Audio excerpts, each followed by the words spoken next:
Uh, Hello, my name is John. I made one of these how to make your wax videos once before. I think it's titled How to Make Fast Ski Wax. This video is how to make faster ski wax. And still you're making it for pennies a bar. But first, since this is my last video and I have retired from skiing, I'm going to throw in a few extras. First I want to show you about skier alignment. Now everybody has a different pitch when they stand. Sometimes they'll stand inside, outside. If you're lucky, you'll stand pretty flat. Now, if this will take two people to do this, you will have to, say, put a couple pillows on the floor, put your skis down, your boots on, stand in the ski, and when you stand in the ski, you're going to pitch in, maybe like this. You'll pitch out, maybe like this. Maybe 1 foot well. Maybe one will be like this.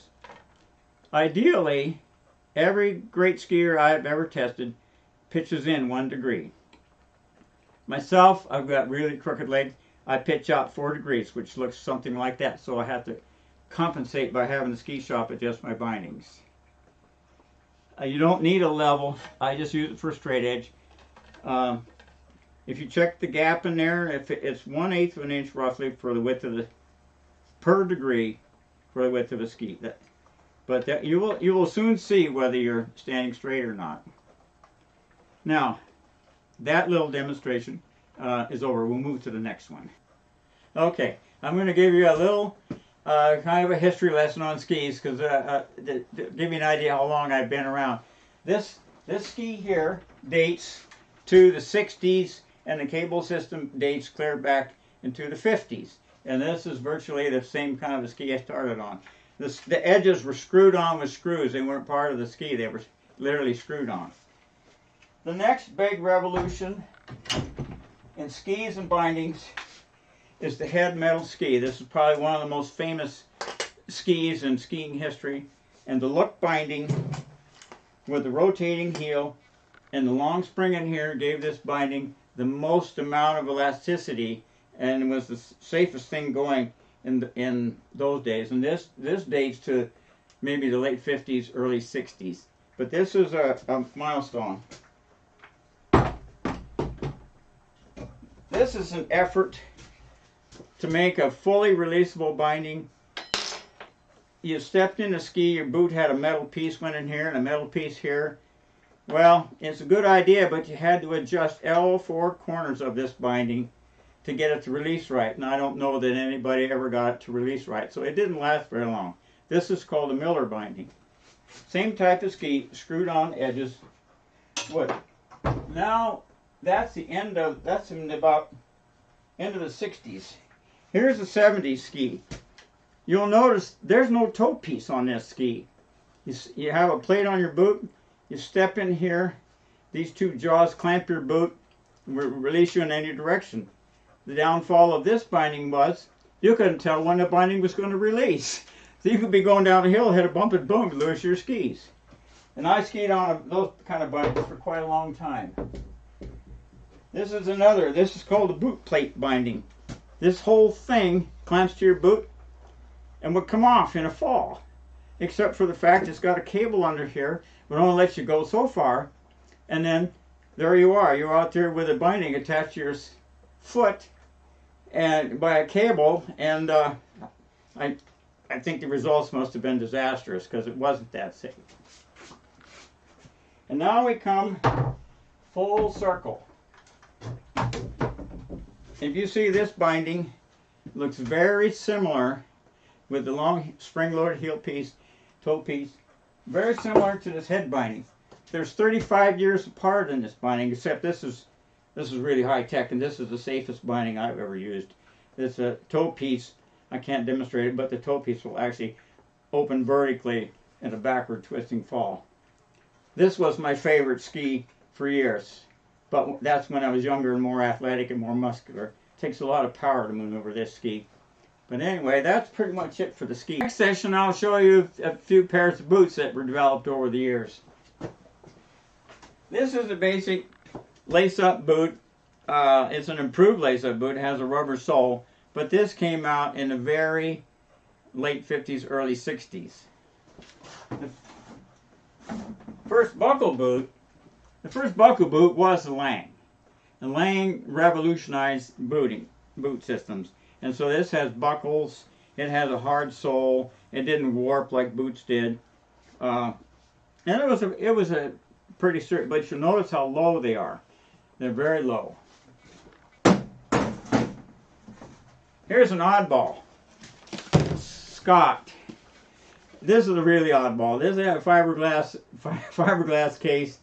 It opened up like a casket top. You put your foot in. It would flex, but this boot did not last long. It doesn't weigh much. It only weighs a few ounces. And then one more oddball that I've collected over the years. My own boots. My last pair of boots are Del Bellos, which are a very nice boot. This is a Hansen boot. You might have heard of them if you're old enough. They split open in the back. The buckles are in the back. It opens up like a casket again. You put your shoe in there, your foot in there, and it lasted a while, but it's another oddball. So that's pretty much it for the boots. In my first video I made, you might have seen this double boiler system I had. I had a little can, I had a burner and a pot, and that's how I make wax for just one person. So if it looks familiar, you saw the video. If it doesn't look familiar, don't worry about it. Now these pots are French fry cookers. They're deep fry cookers. You can get them in a secondhand store. The tag's still on here. I got this for $3.99. I got this one for $5. It's the quickest way to melt wax. You do have to make some kind of a lip on the front edge so the wax won't just run back down here when you pour it out. This is a sheet made out of sheet metal, so it's easy for me to bend it with a hammer. And you want to take some silicone and make a lip. And same thing with this one. You take some silicone, clean your pot really well, make a silicone lip so your wax won't drip back on you. Okay, let me explain my pot cooking system here. These are just small deep fryers. They're made by Presto. They're called Fry Daddies. I got this one for $4 in a secondhand store. I got this one for about the same in another secondhand store.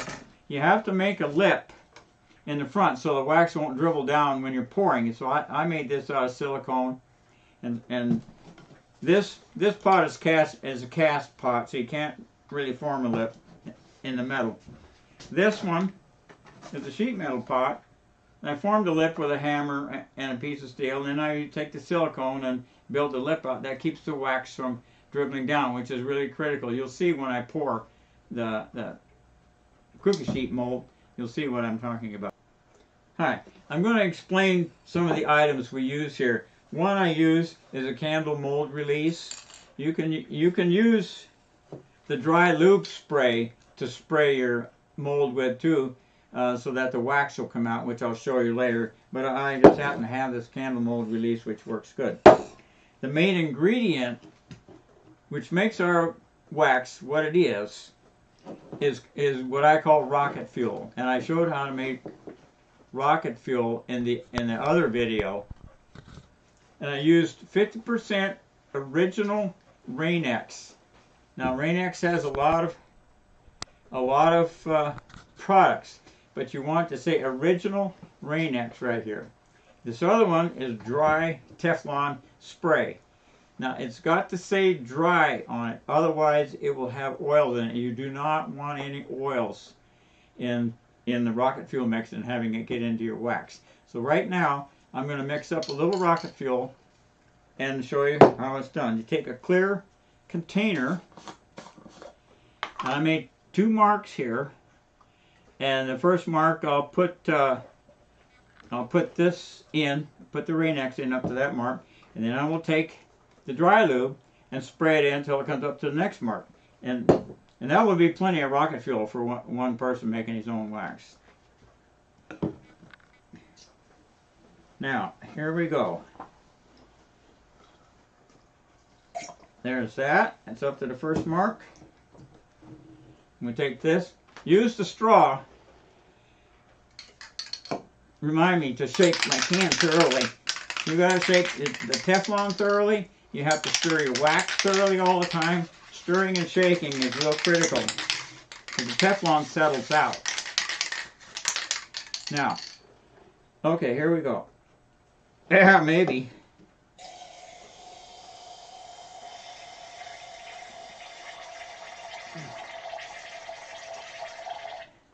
There you have rocket fuel. Believe me, it works. Now, I'm going to demonstrate before we get too far here. You can put rocket fuel directly on the ski. Okay, now you can put rocket fuel directly on the wax ski, and I'm going to show you. I'm going to use this little ski for a demo. You want to take a stiff brush after you've waxed and scraped and everything, and brush your ski thoroughly so you can get microfine scratches on it. Then, when you're done with that, take your rocket fuel. Make sure you mix it, because it settles out fast. You'll find out. And I just use very little. Just take a brush and dip it in there, and go like this on your ski, and that's all there is to it. Now, you need to let this set overnight. It's not instant. You let it set overnight. Let it dry outside or in the garage, because it'll smell up your house. But believe me, you'll be amazed at the results of this. This is moly powder. It's really dark gray fine powder, molybdenum. It's very expensive, but a little goes a long way. This little bit of this has lasted me for 20 years now. I have your basic wax dye. I use a half a block of wax per 2 pounds of wax that we mix. This is my temperature gun. It's like one of these little radar guns. You just point it at what you need. You know what temperature is. It works great. It's the easiest thing to use. It's much easier than a candy thermometer, but you can use a candy thermometer. I got a little spatula for stirring. I have wax hardener. This is Vybar. Use 1 teaspoon for 12 ounces of wax, and you'll have to calculate that for 2 pounds. But this is what changes your wax, where you can make waxes for colder and colder snow. You also can get different hardeners, and I'll give you the company name here shortly. You need a 1/8 measuring spoon, because some of this you only use 1/8 or 3/8 or something.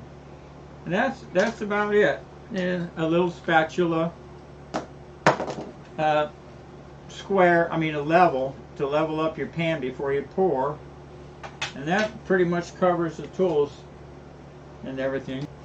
Now, I order my bulk wax from this company right here, Yaley's. It's in California, Redding, California, and their www is www.yaley.com or 1-800-959-2539. Another place, if you want to spend lots of money, and I have my skis fixed periodically at this race place. This is a very good catalog. Lots of tips in here. You'll see you can buy a bar of wax for $195 in here if you want to.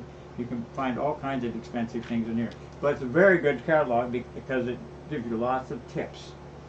And that would be about it. Okay, now we're going to set up for this demonstration, I use a cookie sheet.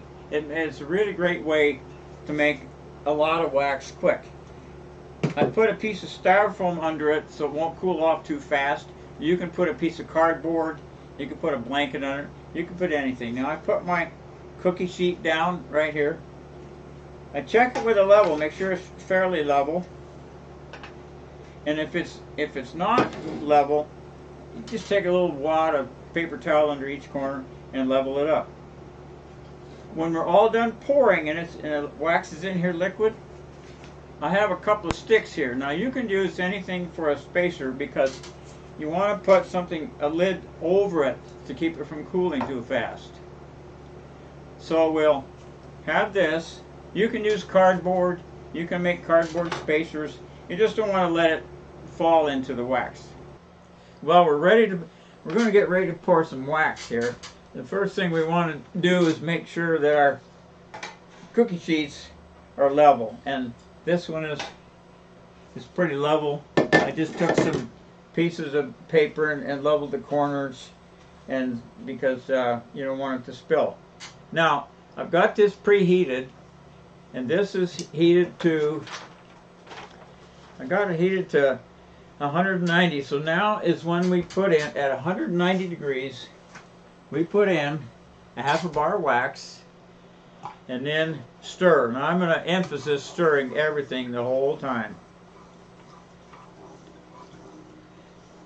We got the dye in. Now hardener has to go in at 190. And I have the bi-bar hardener here. And I'm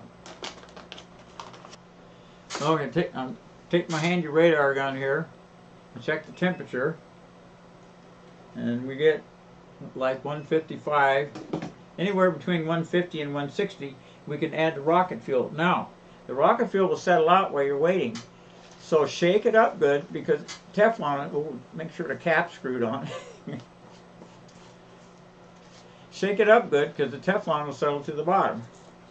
So now we will add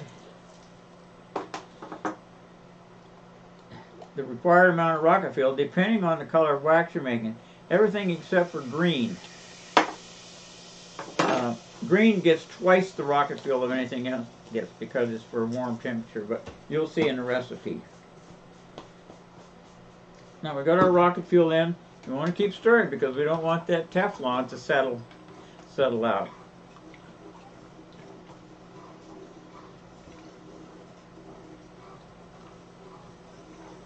Now we can add our moly powder, which is the speed powder. I call it the speed powder. We use this 1/8 teaspoon measure, and I get 1/8 in here, and it calls for 2 pounds. It calls for 3/8 of a teaspoon. So I'll put in 1, 2, 3, 3/8 of a teaspoon in there, and then I better get the stirring. I'm going to stir quickly. So we've got our hardener in, we've got our dye in, we've got our moly powder in, our rocket fuel in. Now we got to let this cool down to about, let's say, cool it down to 140. Okay. And now we use our little thermometer thing here. You see how handy this is, or a candy thermometer? Well, now we're down to 145. It's 145 and going down. We want to make sure we stir the pot really good, because we're going to pour it now. And one thing you need to do when you're heating the wax up, now this pot unplugs, and I monitor the temperature so it doesn't get too hot in the beginning. Mind you, this is for this is for making French fries. Okay, now I'm going to get ready to pour. Now pouring is a little on the tricky side. You want to take it easy. That's why I made the lip on the pot. And then pour it in real slow, because the wax splashes easily. You don't want to do this in your wife's kitchen or your mom's kitchen. Do it in the garage. If you're going to do it in the kitchen, then cover everything.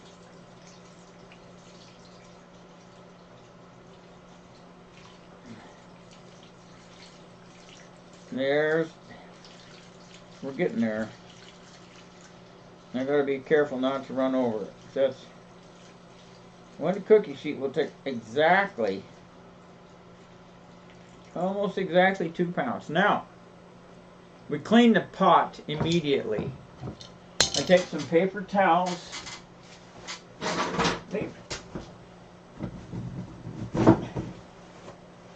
Paper towels. Clean the pot.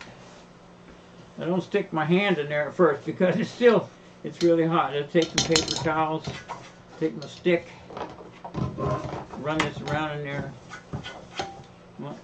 You want to get it, if you don't get it clean now, you can always reheat it and clean it later. There. That's pretty. You see all the gunk that comes out of there? Now we gotta wait for our sheet to cool. Well, now we have our wax poured. I'm going to show you. First, we're going to cover it so it doesn't cool off too fast. And the reason why I don't want it to cool off too fast, because it shrinks and makes all kinds of weird formations on the wax, and it doesn't come out looking very nice. I have two, for the interest of saving a lot of time, I don't know if you can see this on the video, but this is one I let cool a little too fast, and you can see how rough and bumpy it is. This one I covered for a long time and let it cool off slowly. When this gets down to 90 degrees, this wax, you can score it and make these lines. Now I made my own scoring tools. I have, I got 2 pieces of wood here. I just put finish nails through, and I drag it one way across the wax for one line, and I got another bar to go lengthwise the other way. I have a board clamped on here so I can pull it, but you don't really need to get this fancy. I'll show you this other one. I just cut with a knife when it was 90 degrees. And you just cut it like that, and those are the lines you can break your wax on. Now here's a piece of a green wax that I scored. You see how it breaks on the lines? Breaks real easy. Makes your bars. It doesn't take a lot of scoring, but you want to do it at 90 degrees, because otherwise, if you try to score it too hot, you still have liquid wax underneath and make a big mess. But just make sure, and then you leave it in a pan until it gets room temperature. When it gets room temperature, then it's cold enough, the sheet will come right out. Turn the pan over and the sheet comes right out. And then you've got your sheet of wax. If you want to make a lot of these, you have 2 pots like mine, and as many cookie sheets as you can come up with for cheap. Now I bought these in thrift stores anywhere from about 50 cents a piece to $2 a piece. I do want to show you about this settling.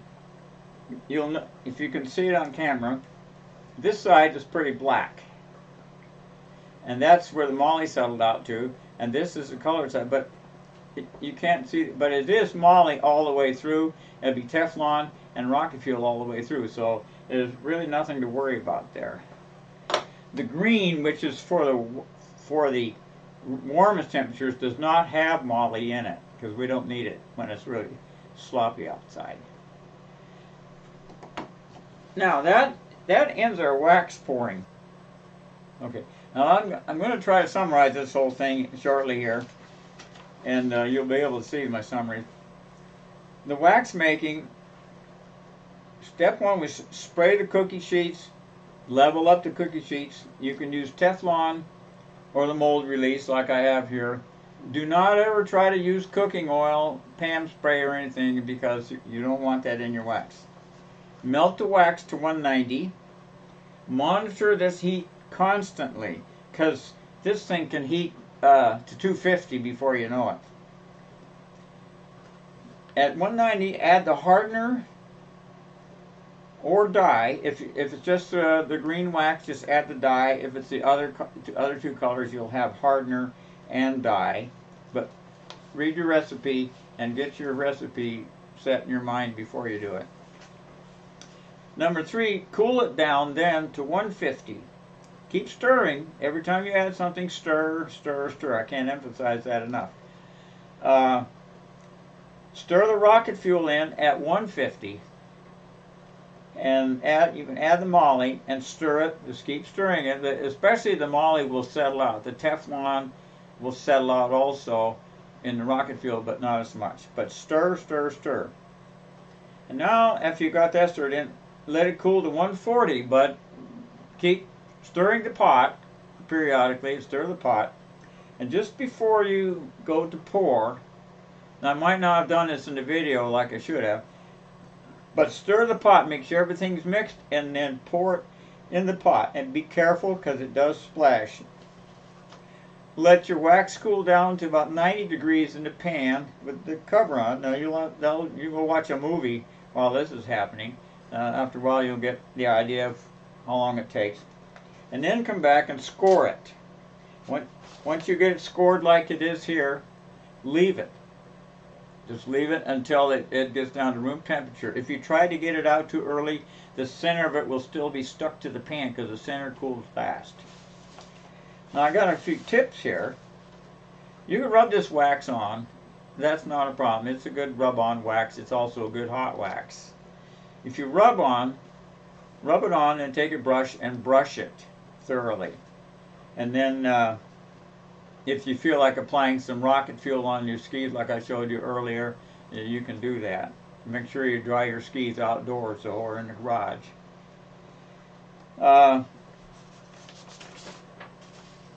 You want to practice pouring. Well, if you hot wax, first of all, if you hot wax, iron your ski 6 times. You go up 1 time and hot wax, go back just twice, go back 3 times, 4, 5, and 6, and then that will get the wax as deep in the base as possible. And scrape it right after you get done while it's hot. Then the wax will come off easy. So wax it 6 times, scrape it quick, and then run over it with a brush. Pouring. Practice pouring. Just take wax that you're not going to add anything to and practice pouring. Because the first time you poured, believe me, when I did it, I had wax all over the place. So you don't want to get burned. You don't want all your stuff splattered up. If you put some newspapers down, that's good. So a sheet down, that's good. Experiment with different mixes. This is only 3 mixes. You can experiment with adding more hardener. You can experiment with... You don't want to be adding any more moly to it. There's plenty of moly in there. I made one previous video with a cell phone. You might find it, and that will give you a little different perspective and how to make smaller quantities, and also how to get free wax, as I described in there. You can get, you want to do some research, find bulk wax suppliers in your area. It usually will be from Kendall Outfits. You can get, you can substitute powdered graphite for moly, but make sure it's powdered because there is flake graphite. You can't use flake. Use powdered graphite. And for sources, the wax, I think gave you the www.yaleys.com out of Redding, California. The moly, you find a really good gun shop. Tell them you want moly powder. Brownells.com is another source. It's at BRONELLS.com. Then graphite, any auto parts store has graphite. You use it for locks and everything. It comes in small tubes. It's kind of expensive to do it that way. That's about it. One other tip on getting the wax out, you just turn it over and it'll fall out when it's cold. So don't try to pry it out. Well, I hope you have fun with this. This is the way that ski clubs and groups can make a lot of wax cheap for themselves. I did some rough math today, and we're making it here with this setup for about 2 cents a gram, which if you price out wax, you're going to find that 2 cents a gram is really dirt cheap. And once you get a few of these made, you're going to get it down to a penny a gram or less than a penny a gram for wax. And that will be pretty much it for me. So this is John from Mill City, Oregon, and enjoy.